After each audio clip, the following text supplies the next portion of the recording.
আল্লাহ তুমি আমার গুনাহগার উম্মতকে বাঁচাও।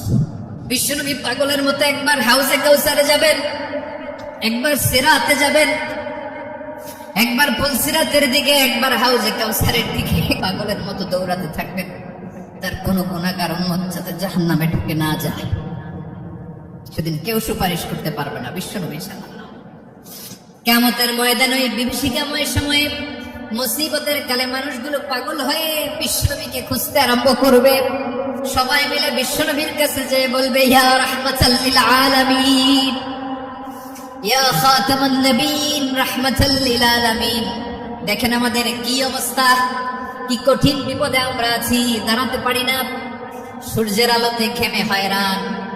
আজকে কেউ সুপারিশ করতে পারবে না। সব নবীরা অপারগতা স্বীকার করেছে, তারা বলেছে আপনি ছাড়া কেউ নাকি আল্লাহর সামনে দাঁড়াতে পারবেন না, আপনি একটু সুপারিশ করেন। বিশ্বনবী বলবেন, আসো আসো, আজকের দিনে আমি ছাড়া আল্লাহর সামনে কেউ দাঁড়াতে পারবে না।